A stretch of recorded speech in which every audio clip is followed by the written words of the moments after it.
I support the government's 2022 budget, 87.5 billion, announced by Minister of Finance Paschal Donohoe. I mean, all the steps the government took, Minister, was to protect people's lives and income through the PUP and the temporary wage subsidy scheme have now proven effective in saving jobs. From close to 500,000 on the pandemic unemployment payment down to 100,000 this week. The wage subsidy scheme now has commitments, clear commitments in the budget until April. The government is committed to a balanced budget to restore public finances, only borrowing for capital expenditure. And under a Fine Gael government, we went into this pandemic with €2 billion surplus due to prudent spending. As spokesperson on education, further and higher education, research, innovation and science, I am heartened to see the supports for students. €200 for the SUSI Student Support Scheme, reducing the distance to be eligible from 40 kilometres to 30 kilometres, crucial in the regional area I come from, in East Galway and in Roscommon, where you have to travel to get to college, especially for people of all ages who would be studying. 3,320 extra places for the CAO to accommodate the extra demand at the points.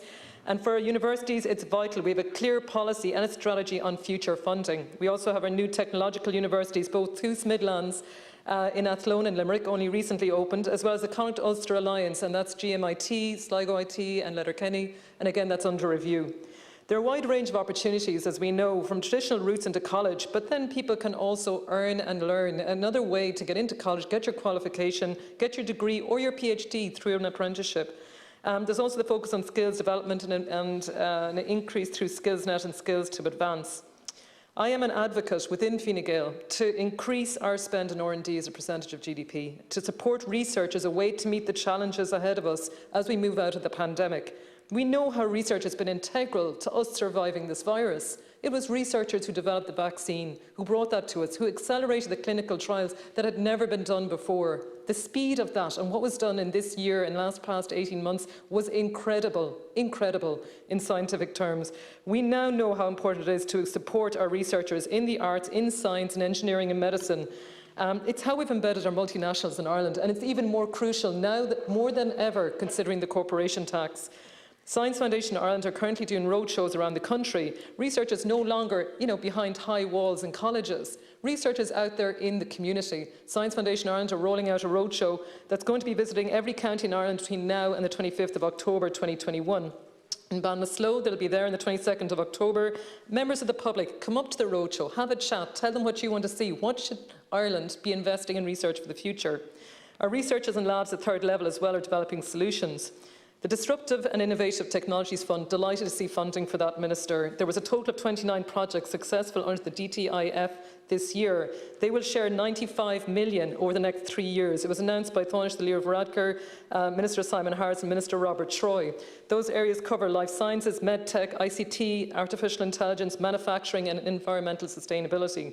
All projects involve collaborations between 3 and 8 partners. It's SMEs, multinationals, research organisations, with 62 SMEs out of the 111 organisations involved. That is incredible. That's Irish companies participating in world-class research, linking our universities with healthcare and with small and medium-sized enterprises in Ireland.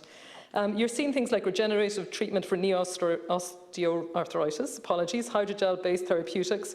You're also seeing missions to develop adhesives that will stick broken bones together following fractures. These are the technologies that we're going to be facing with healthcare that are going to change our lives. There's also been 30 million allocated to the Innovation Equity Fund through Enterprise Ireland, and this is through the Ireland Strategic Investment Fund, combined with a previous commitment of 30 million and match funding achieved with the European Investment Fund, 30 million. That's over 90 million that's going to be allocated for the European Investment Fund to, I suppose, seed stage Irish SMEs.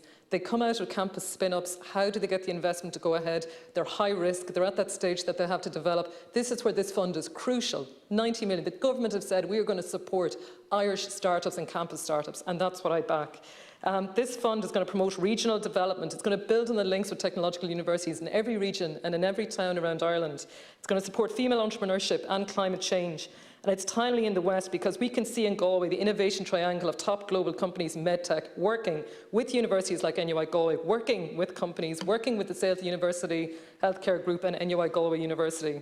In areas of Roscommon and Galway, I suppose just to point out, Minister, for my area here, remote working, crucial. We need to keep people working and living in our towns and villages, supporting the local shop, buying locally, in those connected hubs that we're seeing built up around the country, developing our community centres. Again, that grant that's going to help community centres around the country.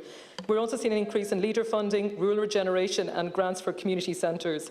One thing can I just say, in terms of the commitments and comments that we had here from Sinn Féin in relation to the taxes and housing, their budgets do not stand up. Their alternative budgets do not stand up. How can they come in here and tackle us on a budget that is delivering for so many people in our communities?